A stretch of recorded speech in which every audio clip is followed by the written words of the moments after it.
Hello नमस्कार, welcome to inculcate learning. HPSC PGT की preparation में एजुकेशनल साइकोलॉजी में हमारा आज का टॉपिक रहेगा concept of mental health, adjustment और एडजस्टमेंट मैकेनिज्म्स। तो इनके बारे में डिटेल में डिस्कस करेंगे। इसके अलावा कुछ एक चीजें हैं, जैसे कॉन्सेप्ट ऑफ मेंटल हेल्थ से रिलेटेड अगर मैं बात करूं तो कुछ एक पॉलिसीज हैं, जो पॉलिसी ऑफ मेंटल हेल्थ है, नेशनल पॉलिसी 2014 में आई थी।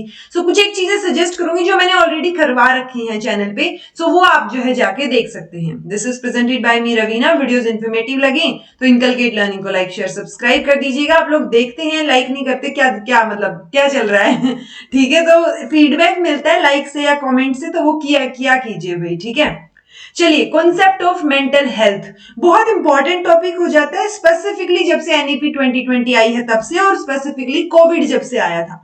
सो मेंटल हेल्थ के ऊपर बहुत जोर दिया जाने लग गया, उसके बारे में हमें पता होना चाहिए। सो इसीलिए ये टॉपिक आपको कहीं ना कहीं, जैसे केवीएस के सिलेबस में भी मेंटल हेल्थ डाल दिया था, यहाँ पे एचपीएससी पीजीटी में भी डाल रखा है, और आगे आने वाले जो टॉपिक्स हैं, जैसे नेट में तो ऑलरेडी होता ही है। सो ये टॉपिक आपको हर जगह आप देखने को मिल रहा है। ओके, डेफिनेशन हमें पता होनी चाहिए, बिकॉज कई बार डायरेक्ट पूछ लिया जाता है कि ये डेफिनेशन किसने दी है। सो एटलीस्ट डब्ल्यूएचओ की डेफिनेशन हमें पता हो कि मेंटल हेल्थ जो है वो state of complete physical, mental, social wellbeing की बात है। मतलब ऐसा नहीं है कि आपको कोई बीमारी नहीं है या आपको बुखार नहीं है तो आप मेंटली भी हेल्दी हैं। ओके, सो मेंटल हेल्थ जो है वो सारी की सारी जो भी चीजें हैं, चाहे वो फिजिकल लेवल पे हो, मेंटल लेवल पे हो, सोशल वेलबींग हो, सारी चीजों को मानती है। सो इट्स नॉट नेसेसरी कि आपको अगर कोई बीमारी विजिबल नहीं है, सिम्टम्स नहीं दिख रहे हैं, तो आपकी मेंटल हेल्थ बिल्कुल ठीक है। ठीक है, सो ये है जी मेंटल हेल्थ जो है उसकी डेफिनेशन डब्ल्यूएचओ के अकॉर्डिंग। लेफ्कान के अकॉर्डिंग देखेंगे तो मेंटली हेल्दी पर्सन जो है वो कौन है? जो हैप्पी रहता हो, पीसफुली जिंदगी जो है वो अपने नेबर्स के साथ और बाकी सबके साथ पीसफुली रहता हो, make his children healthy citizen, अपने बच्चों को भी हेल्दी सिटीजन बनाए, उनकी भी मेंटल हेल्थ का और ओवरऑल जो हेल्थ है उसका ध्यान रखें।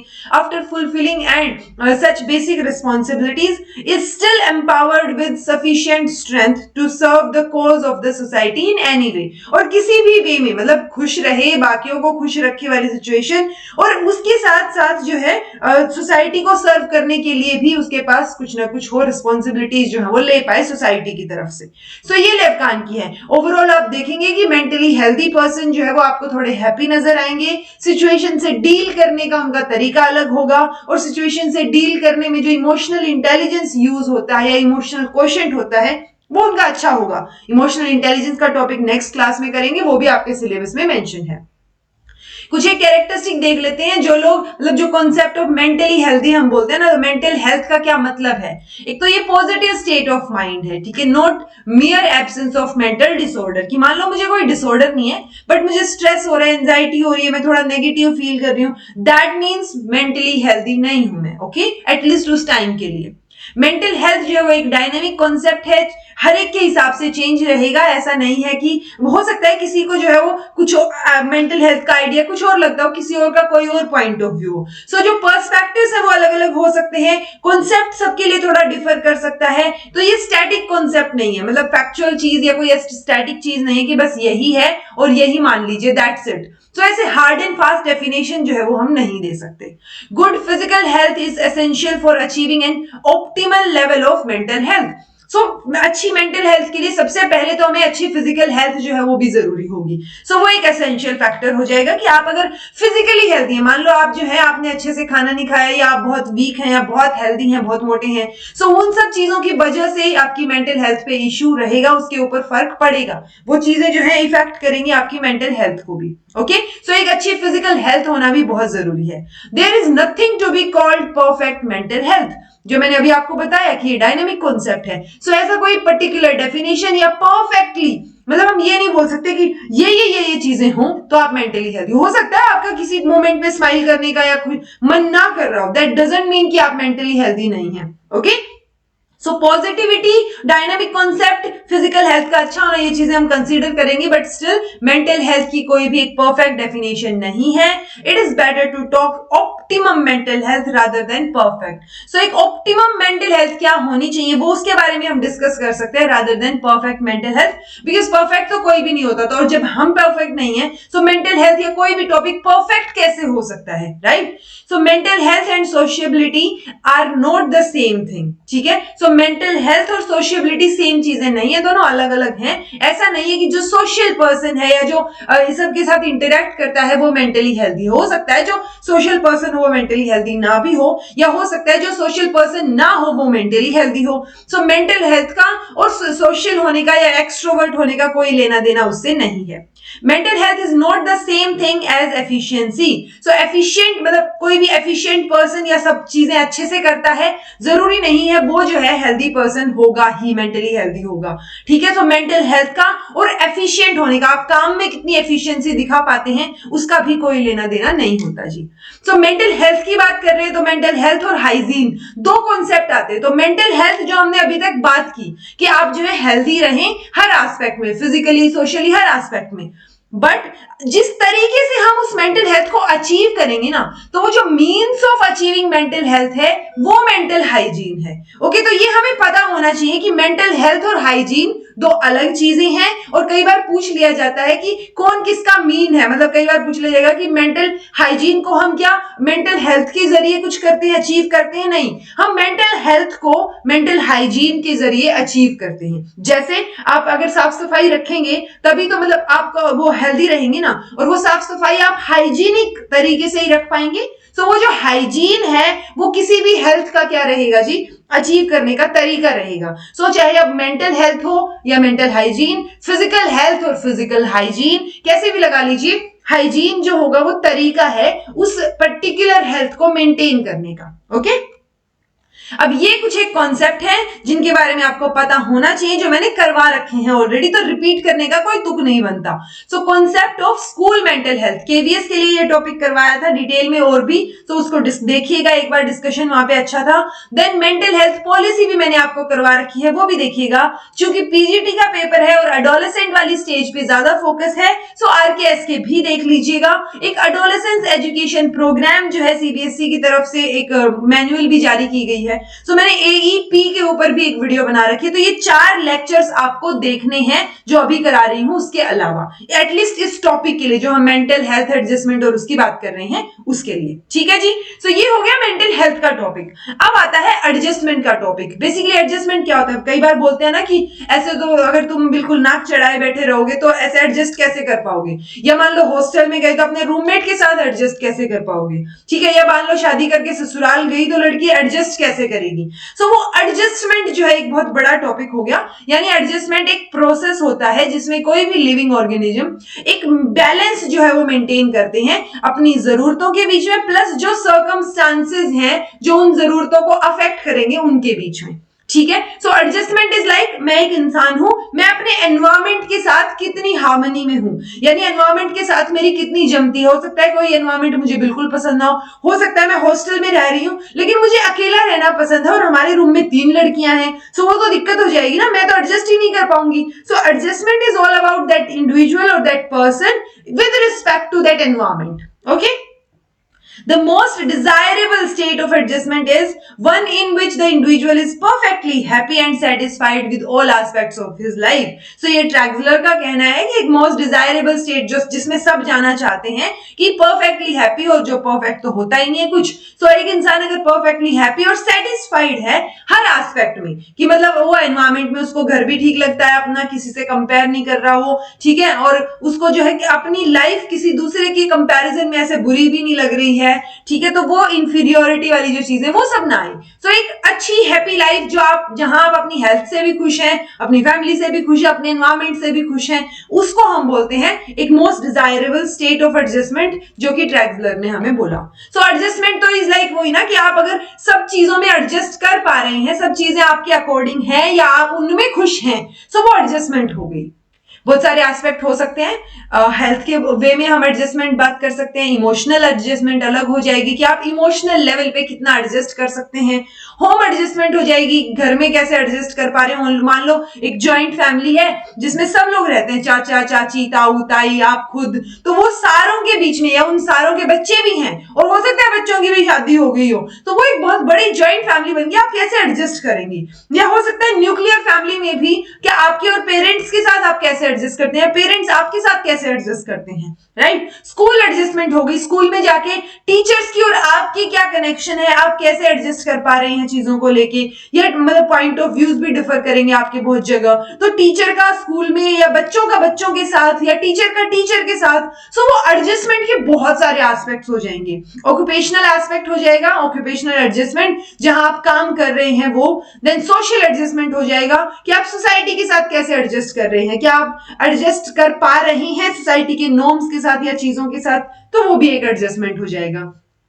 अगर हम ये मान के चले कि एक वेल एडजस्टेड पर्सन की, मतलब एक अच्छे से एडजस्टेड इंसान है, हम बोल रहे हैं कि हाँ ये माल एडजस्टमेंट का शिकार नहीं है और इसे अच्छे से एडजस्ट कर लेते हैं हर चीज में, सो वो वेल एडजस्टेड पर्सन की कैरेक्टरिस्टिक क्या होंगी। तो ऐसे बोला गया है कि एक तो वो फिजिकली हेल्दी होगा, यानी फिजिकल लेवल पे उसकी जो है कोई बीमारी ना होना या फिजिकली ओवरऑल हेल्दी होना, ठीक है। साइकोलॉजिकली कंफर्टेबल रहेगा वो इंसान, यानी साइकोलॉजिकल लेवल पे या मेंटल हेल्थ में भी उसको कोई इश्यू नहीं हो रहा है।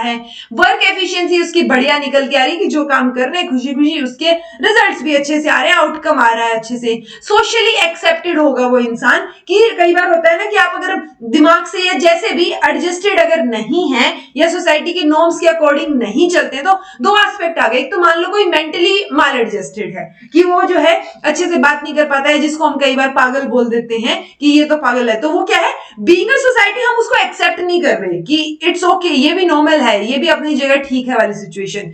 या हो सकता है सोशल एक्सेप्टेंस में हम इस तरीके का भी एग्जांपल ले लें कि मान लो कोई अपने राइट के लिए आवाज उठा रहा है, बट वो आवाज जो है वो बाकियों को की ऑपोजिट है।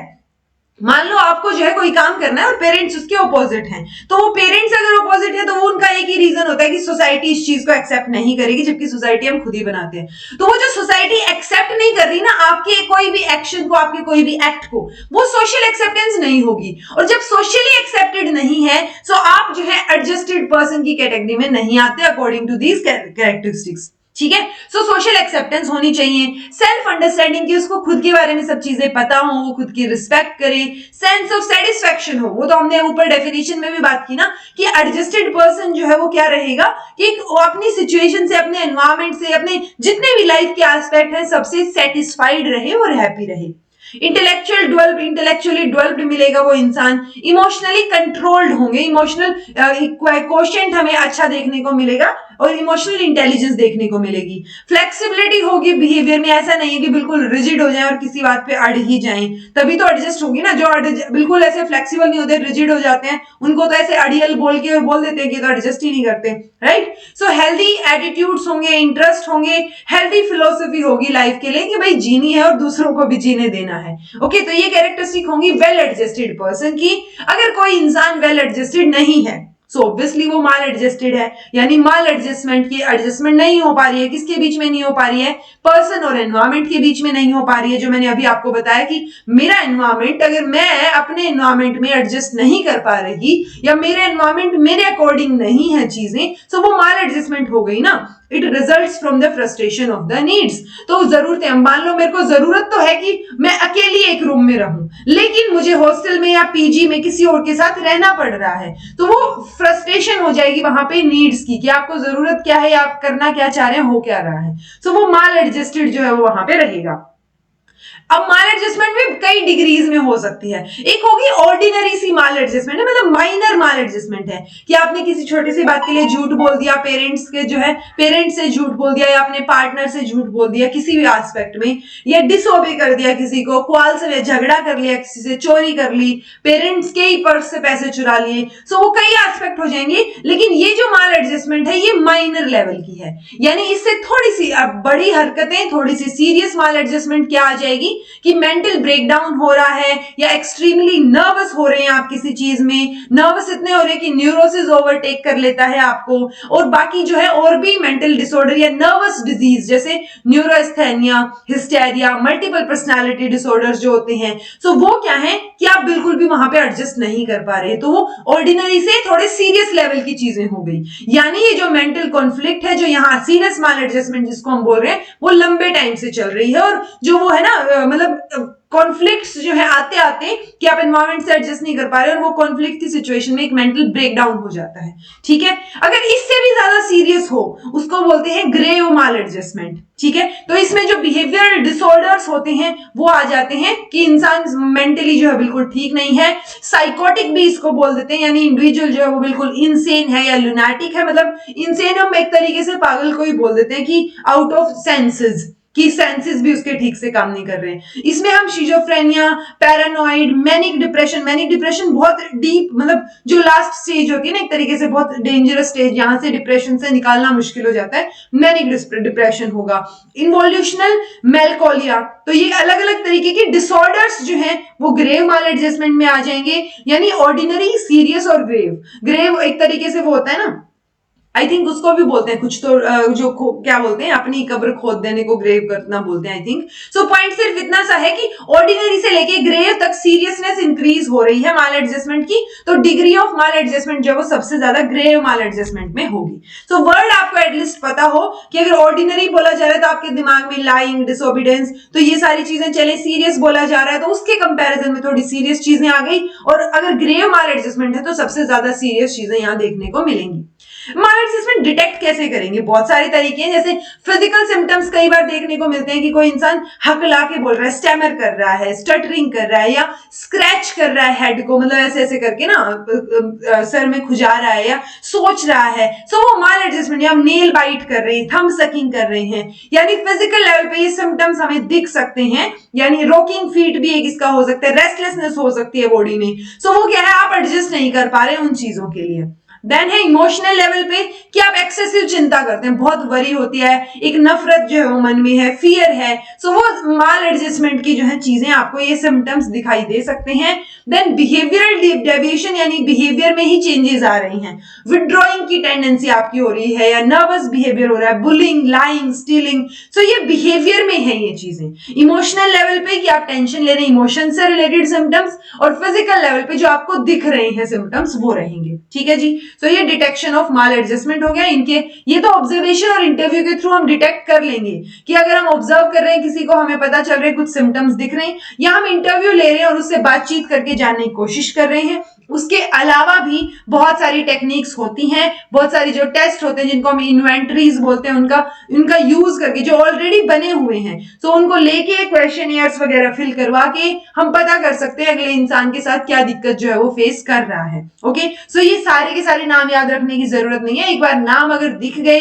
Bell adjustment inventory, Bernreuter personality inventory, ठीक है, MMPI, तो आपको इतना आइडिया होना चाहिए कि ये टेक्निक्स हैं माल एडजस्टमेंट या स्क्रीन करने के लिए, चीजों को, माल एडजस्टमेंट को देखने के लिए। ठीक है जी, कारण क्या क्या हो सकते हैं, बहुत बड़ा इश्यू है ना माल एडजस्टमेंट की, इतनी देर से हम बोल रहे हैं कि आप एडजस्ट नहीं कर पा रहे, क्यों नहीं कर पा रहे हैं। सो दो है, ऑब्जेक्टिव फैक्टर्स हो सकते हैं, सब्जेक्टिव फैक्टर्स हो सकते हैं। सब्जेक्टिव में क्या होंगी, मतलब सब्जेक्टिव इज लाइक एक क्लोज एंडेड चीज नहीं है ना, अलग अलग हो सकती हैं। सो फिजिकल डिफॉर्मिटीज हो सकती हैं, सेंसरी डिफेक्ट हो सकता है, उसकी वजह से आप एडजस्ट नहीं कर पा रहे हैं, लंबे टाइम से आप बीमार चल रहे हैं, उस वजह से कुछ एडजस्टमेंट का इश्यू आ रहा है, या फिर लेवल ऑफ इंटेलिजेंस सबका अलग अलग होता है, तो उस वजह से भी इश्यू आ सकता है एडजस्ट करने में, तो वो माल एडजस्टमेंट का कारण हो गया। अगर ऑब्जेक्टिव फैक्टर्स की बात करें हम, तो ऑब्जेक्टिव में सबसे पहले तो घर पे जो फैक्टर्स हैं, जैसे पॉवर्टी, ये ना एक पॉजिटिव कोरिलेशन माना गया है, किसका, पॉवर्टी का और माल एडजस्टमेंट का। ऑल्दो ऐसा जरूरी नहीं, पॉजिटिव कोरिलेशन जब मैं बोल रही हूँ दैट मींस डायरेक्टली कोरिलेटेड, कि अगर पॉवर्टी इंक्रीज हो रही है दैट मींस माल एडजस्टमेंट भी इंक्रीज हो रही है। ओके, सो वो पॉजिटिव कोरिलेशन होगा, जो हम कोरिलेशन पढ़ते हैं कि कैसे कोरिलेटेड है। अगर अगर नेगेटिवली कोरिलेटेड है दैट मींस पॉवर्टी बढ़े और माल एडजस्टमेंट कम हो जाए, उल्टा। ठीक है, सो डायरेक्टली प्रोपोर्शनल वाली जो कैरेक्टरिस्टिक है वो पॉवर्टी के साथ देखी गई है। हम ये नहीं बोल रहे कि जितने भी गरीब लोग हैं या जितनी भी गरीबी बढ़ती जा रही है वो एडजस्ट नहीं कर पाते और माल एडजस्टमेंट के शिकार होते, नहीं, ऐसा नहीं है। एक्सेप्शंस हर जगह हैं, बट मेजॉरिटी में ये चीज देखी गई है। ओके, सो एक्सपेरिमेंट्स करके या चीजों को देख के तो वहां से ये चीज है कि हाँ, पॉवर्टी जब कंपैरेटिवली ज्यादा हो तो माल एडजस्टमेंट ज्यादा रहता है। ब्रोकन होम, अगर घर भी आपका टूटा हुआ है या फैमिली में जो है डाइवोर्स हुई या आपके ही पेरेंट्स का डाइवोर्स हुआ है, सो वो बच्चे के ऊपर बहुत इफेक्ट जो है वो चीजें करेंगी, सो वो माल एडजस्टमेंट का शिकार हो सकता है। पेरेंट्स का कैसा एटीट्यूड है वो भी बहुत मैटर करेगा, हो सकता है वो ठीक ना हो, पेरेंट्स आपको बिल्कुल मतलब हाई एक्सपेक्टेशंस हो पेरेंट्स की कि मतलब हमारा बच्चा तो पता नहीं क्या ही कर जाए और बच्चे से वो चीज हो नहीं पा रही है। सो पेरेंट्स का एटीट्यूड, अगर बच्चे के कम मार्क्स आए तो पेरेंट्स का एटीट्यूड अलग होगा उसकी तरफ की पूरा दिन किताब लेके बैठे रहते हो, कुछ नहीं करते, ये वो, तो वो जो सिचुएशन में आप सुनाते हैं ना बीइंग अ पेरेंट, तो वो बच्चे के ऊपर बहुत गहरा प्रभाव डालते हैं और वो एक कारण बन सकता है माल एडजस्टमेंट का। Values placed on the sex of the child, अब हो सकता है आप जो है लड़के को ज्यादा अहमियत देते हो, लड़की को कम देते हो। आजकल चीजें थोड़ी उल्टी हो रही हैं, तो वो लड़कियों को कई बार ज्यादा अहमियत मिल जाती है घर में कि जो है वो लड़के को थोड़ा सा बिल्कुल ऐसे लेफ्ट आउट फील होता है। ठीक है, सो वो जो सेक्स के बेसिस पे वैल्यूज अलग अलग दी जाती हैं या अलग अलग एक्सपेक्टेशन रखी जाती हैं, अलग अलग चीजें प्रोवाइड की जाती हैं, वो भी एक माल एडजस्टमेंट का रीजन हो सकता है कि आप अगर लड़के को ज्यादा इंपॉर्टेंस दे रहे हैं तो लड़की को बुरा लग सकता है घर में, या लड़की को दे रहे हैं तो लड़के को लग सकता है। और कई बार होता है कि ट्रांसजेंडर या जो LGBTQ कम्युनिटी से रिलेटेड कोई अगर इश्यू हो जाए घर में या ऐसा कोई बच्चा हो, सो उसको तो एडजस्ट मतलब करने ही नहीं दिया जाता, वो माल एडजस्टमेंट तो उसको खुद ही कर दिया जाता है कि मतलब तुम ऐसे नहीं हो, या उसकी आइडेंटिटी को चेंज करने की कोशिश में उस बच्चे को बिल्कुल माल एडजस्टमेंट का शिकार जो है वो बना दिया जाता है, तो वो इश्यू हो जाता है। फेवरेटिज्म एक इश्यू हो सकता है कि क्लास में अगर टीचर एक ही बच्चे को देख के समझा रहा है तो बाकी बच्चों को इश्यू तो होगा ना, वो थोड़ी ना एडजस्टेड फील करेंगे, हो सकता है उनका मन भी ना करे अगले दिन क्लास में आने के लिए, right. So being a teacher आपको इंश्योर करना चाहिए कि आप कहीं भी अपने हाव भाव में, अपने शब्दों में ये चीज ना झलकने दें कि आपका किसी की तरफ झुकाव है। ठीक है, तो और वो झुकाव होना भी नहीं चाहिए। स्पेसिफिकली जब आपकी उसकी बात आएगी कि आप चेक कर रहे हैं पेपर या कोई भी चीज है, तो ऐसा नहीं होना चाहिए। तो वो फेवरेटिज्म जो है वो एक माल एडजस्टमेंट का रीजन हो सकता है। हाई एम्बिशियस, ये मैंने स्कूल का एग्जांपल दे दिया, बट फेवरेटिज्म घर पे भी होता है कि एक छोटा बच्चा जो है वो ये तो छोटा है ना, वो छोटा छोटा करके उसको इतनी अहमियत दे दी जाती है कि बड़े वाला बेचारा माल एडजस्टेड फील करता है कि मतलब दिमाग ही खराब कर दिया वो situation, right. High sense of morality, ये भी हो सकता है कि आप बहुत हाई वैल्यूज हैं, मोरल वैल्यूज हैं, उस वजह से आप सोसाइटी में एडजस्ट ना कर पाए। इमोरल अगर पेरेंट्स हैं कि पेरेंट्स ही डेलिक्वेंट हैं या डेलिक्वेंसी जो है वो उन बच्चों ने देखी है घर पे कि अगर पेरेंट्स ही कुछ गलत काम करते हुए पकड़े गए या जेल में हैं, तो वो इश्यू हो जाएगा। इमोरल अगर पेरेंट्स हैं तो बच्चा जो है वो माल एडजस्टमेंट का शिकार हो सकता है।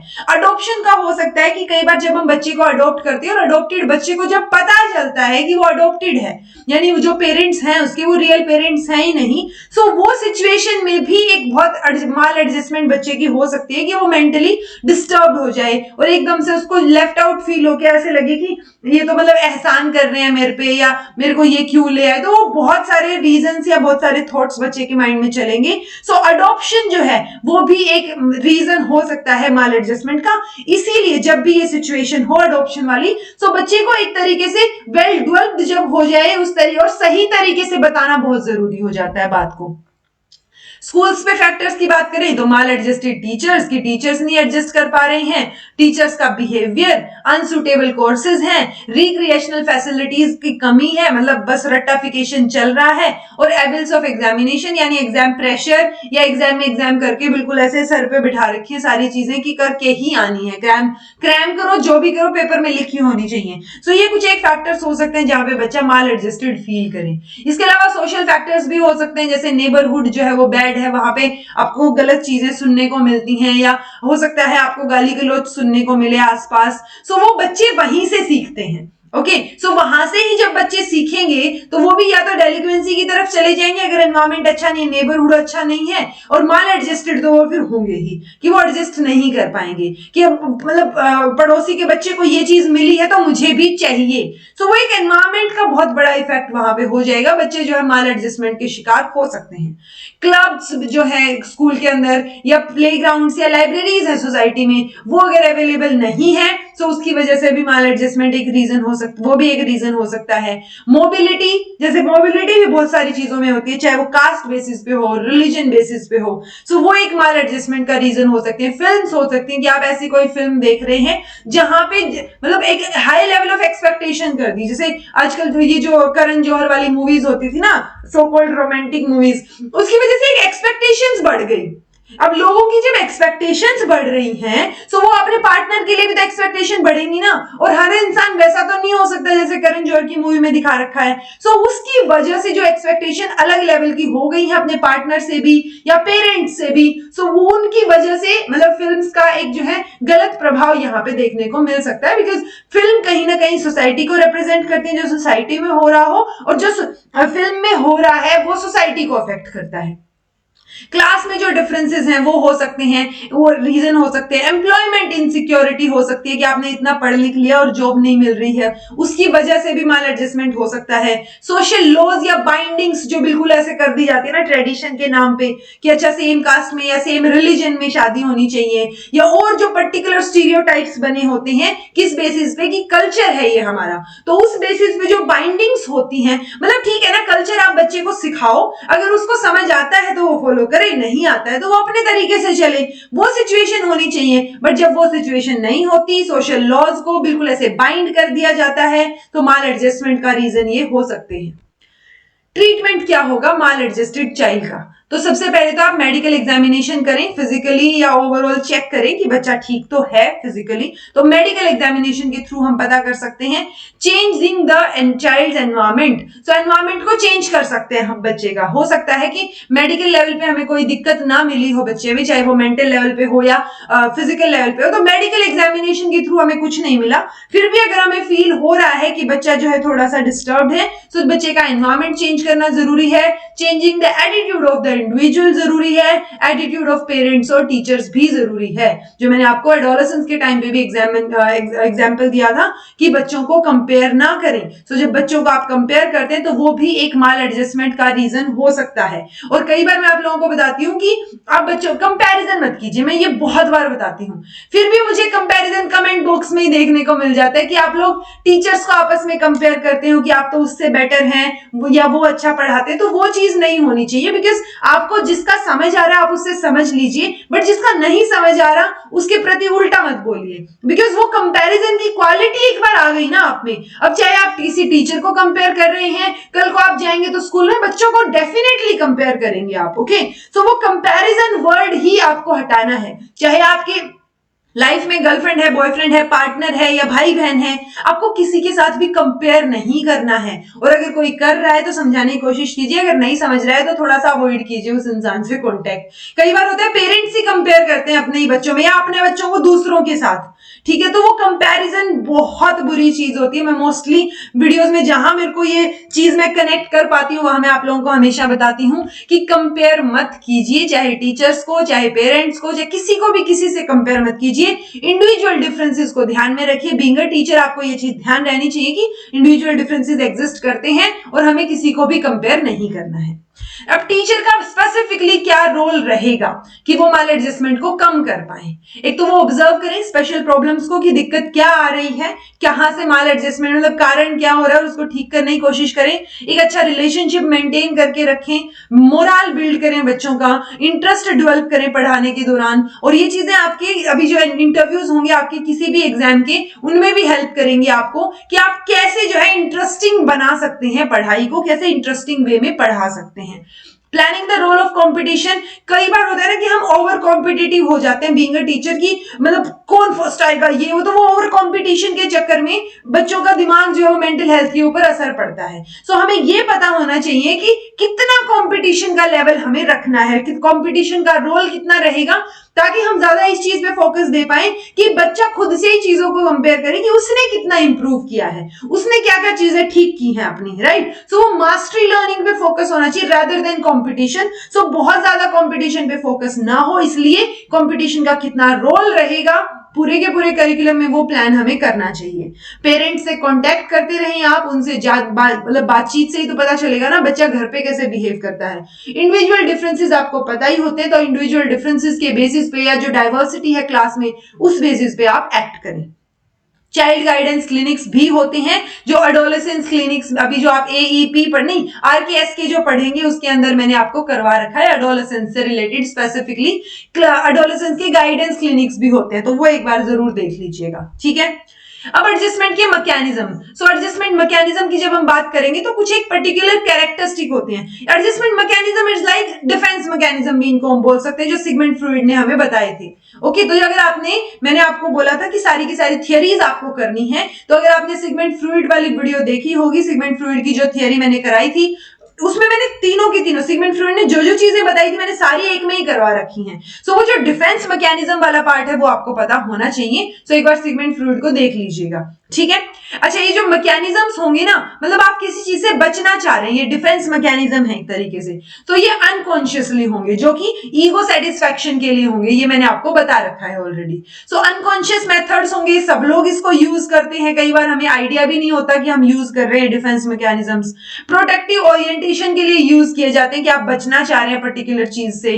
सेल्फ डिसेप्शन भी जो है वो कई बार देखने को यहाँ मिल जाता है कि आप जो है खुद को ही मतलब डिसीव करने लग जाते हैं, तो सेल्फ डिसीविंग देखने को मिलेगा यहाँ। डिस्टोर्शन ऑफ रियलिटी दिखेगा कि रियलिटी को एक्सेप्ट ना कर पाने वाली चीज।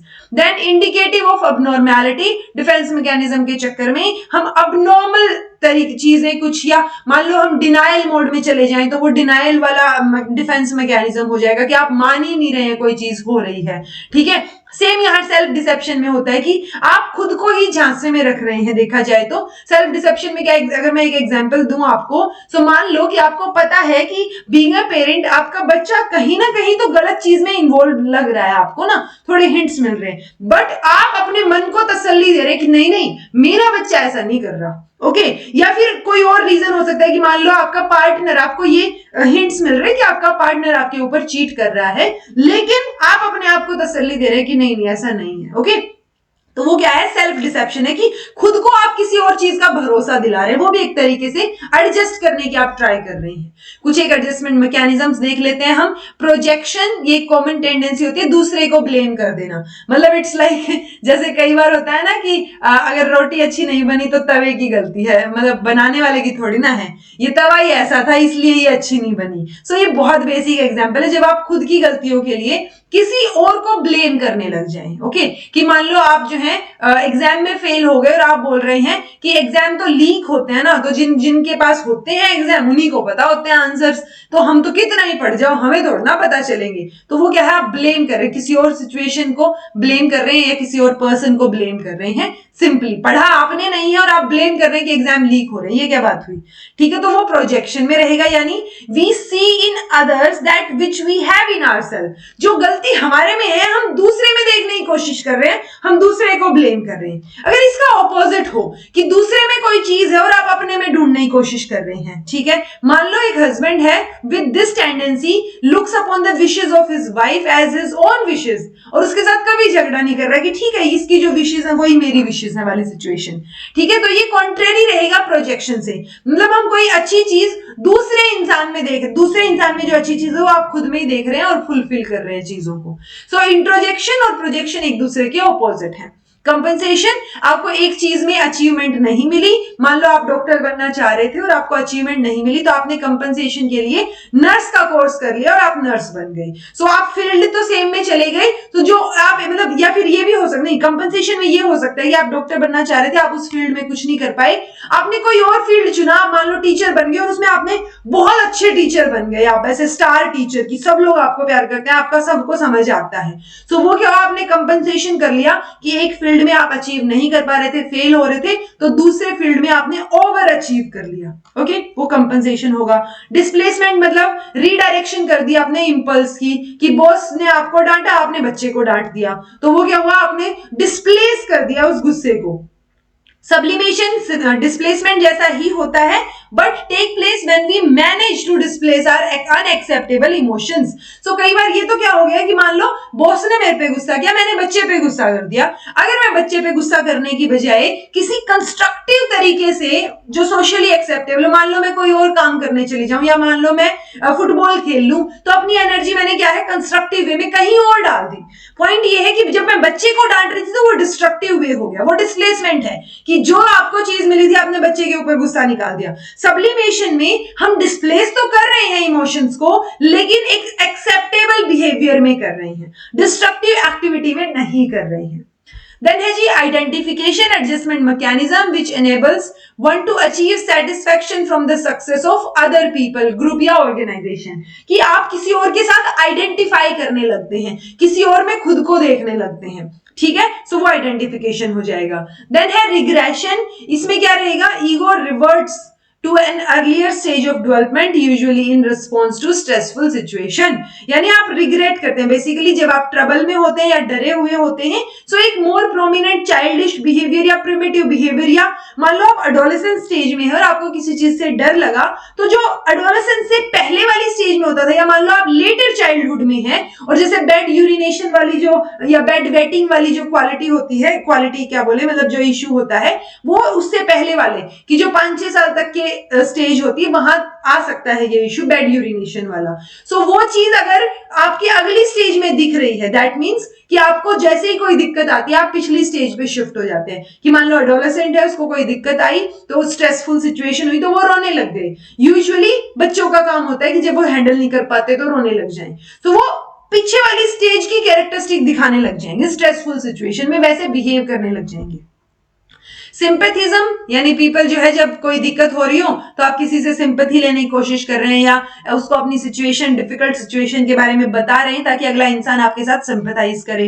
देन है डे ड्रीमिंग या फैंटेसी, ये भी एक क्या हो सकता है, एडजस्टमेंट मैकेनिज्म हो सकता है कि जो चीज आप कर नहीं पा रहे हैं वो आप ऐसे सपने देख रहे हैं वाली सिचुएशन। रिप्रेशन क्या होगा, अनकॉन्शियसली ब्लॉक कर देते हैं आप जो अनप्लेजेंट मेमोरीज होती हैं, आप जिसकी वजह से क्या हो जाएगा, आपका गिल्ट या एंजाइटी जो है वो कम हो जाएगी। तो इसमें आप अनकॉन्शियसली ब्लॉक कर रहे हैं मेमोरीज को या भुलाने की कोशिश कर रहे हैं चीजों को। सब्स्टिट्यूशन रहेगा, यानी आप जैसे ये मैंने जो डॉक्टर और नर्स वाला एग्जांपल दिया था कि स्टूडेंट जो है वो ये एक्सेप्ट नहीं कर पाया कि उसको मेडिकल कॉलेज में दाखिला नहीं मिला, तो उसको कंपनसेट करने के लिए वो जो है नर्स का कोर्स कर लिया। यानी आप एक जगह पे फेल हो रहे हैं, सो आप मतलब जो ओरिजिनल गोल्स है वो बहुत डिफिकल्ट है, इसलिए आपने अपना गोल थोड़ा सा शिफ्ट कर दिया, सिचुएशन वैसी सी ही रखी। Negativism, some persons react to frustrating situations by becoming negative. So कई बार कोई सिचुएशन में हम फ्रस्ट्रेट होके बहुत नेगेटिव बोलने लग जाते हैं, या टेम्पर टेंट्रम्स होते हैं, या डिसओबे कर देते हैं किसी चीज को। सो वो नेगेटिव तरीका यहाँ पे देखने को मिल रहा है। विड्रॉल की अगर बात करें तो हम कुछ एक जो लोग होते हैं, some persons withdraw themselves from danger, मतलब कि स्ट्रेस की सिचुएशन आएगी इसलिए आप वो काम कर ही नहीं रहे हैं, आप अवॉइड कर रहे हैं उस सिचुएशन को। इट्स लाइक किसी फ्रेंड से झगड़ा होगा किसी पर्टिकुलर बात पे, तो आपने वो बात ही नहीं की, आपने वो सिचुएशन ही अवॉइड कर दी, वो विड्रॉल हो गया। रैशनलाइजेशन, इट्स कि आपने कोई चीज कर दी, अब आप उसका जस्टिफिकेशन दे रहे हैं जो कि जस्टिफिकेशन है नहीं।